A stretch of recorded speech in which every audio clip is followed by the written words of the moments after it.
اعوذ باللہ من الشیطان الرجیم، بسم اللہ الرحمن الرحیم۔ حضرت جنید بغدادی اپنے زمانے کے بڑے پہلوان تھے۔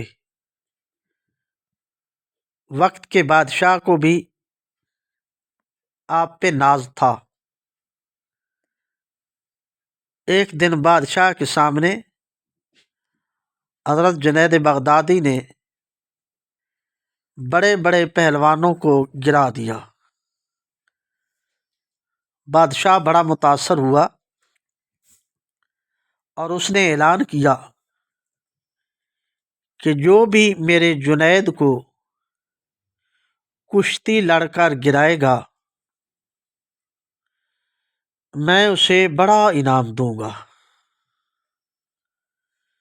یہ بات سن کر ایک بڑی عمر کا بابا کھڑا ہو گیا۔ اس نے کہا میں لڑوں گا کشتی حضرت جنید بغدادی کے مقابلے میں۔ جنید بغدادی نے سوال کیا، بابا جی تم میرے ساتھ کشتی لڑ لو گے؟ بابا جی بولے، بیٹا میدان میں آؤ گے تو پتہ چلے گا۔ میرے پاس کشتی لڑنے کے بڑے گر اور فن ہیں۔ تم وقت اور دن مقرر کرو۔ جنید نے ایک مرتبہ پھر کہا، بابا جی اپنی عمر کی طرف غور کرو، تم میرے مقابلے میں کشتی نہیں لڑ سکتے۔ بابا جی کہنے لگے، تمہیں میری طاقت کا اندازہ نہیں ہے۔ مجھے یقین ہے تم میرے سامنے ایک لمحہ بھی کھڑے نہیں ہو سکو گے۔ بادشاہ بھی کہنے لگا، جنید تم وقت مقرر کرو، بابا جی کہہ رہے ہیں کشتی لڑیں گے۔ اب جنید نے کہا، ٹھیک ہے۔ دن اور وقت مقرر ہو گیا۔ لوگوں کا ہجوم بہت زیادہ تھا، وقت سے پہلے لوگ جمع ہو گئے۔ جنید میدان میں آیا لیکن بابا جی ابھی تک نہیں پہنچے تھے۔ لوگوں میں چہ مگوئیاں شروع ہو گئیں۔ کوئی کہنے لگا جنید سے مقابلہ کرنا آسان نہیں، تو کوئی کہنے لگا بابا جی شاید جذبات میں آ کر اتنا بڑا فیصلہ کر بیٹھے تھے۔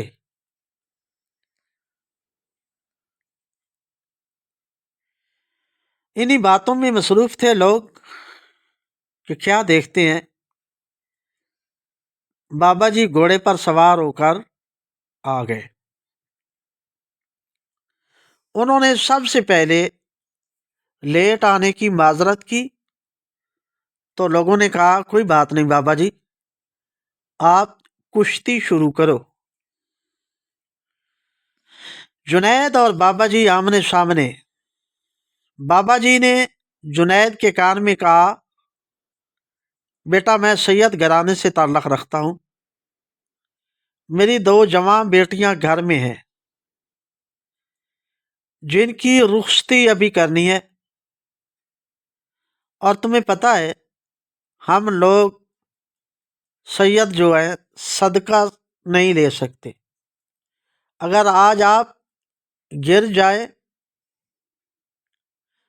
تو مجھے جو انعام ملے گا اس سے میں اپنی بچیوں کی شادی آسانی سے کر سکتا ہوں۔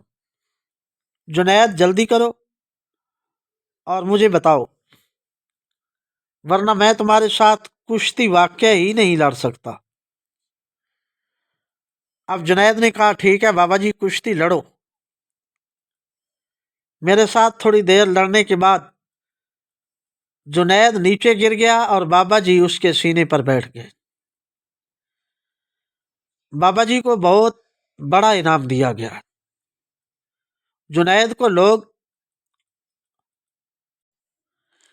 دیکھتے تو بجائے پریشان کہ وہ مطمئن نظر آ رہا۔ کسی بڑے چاہنے والے نے پوچھا جنید بابا جی سے ہار گئے؟ تو جنید نے جواب دیا میں ساری زندگی لوگوں کو گراتا رہا، لیکن جو لطف اور مزہ آج گر کے آیا یہ ساری زندگی نہیں ملا۔ قارئین کرام، ہم ساری زندگی لوگوں سے اور اپنے رشتہ داروں سے آگے نکلنے کی فکر میں رہتے ہیں۔ کاش ہم بھی دوسرے کے لیے گرنا سیکھ لیں۔ جو لطف اور سکون لوگوں کی خوشیاں دے کر ملتا ہے شاید کسی اور شے سے نہیں ملتا۔ دعا ہے کہ اللہ ہم سب کو ایک دوسرے کی مدد کرنے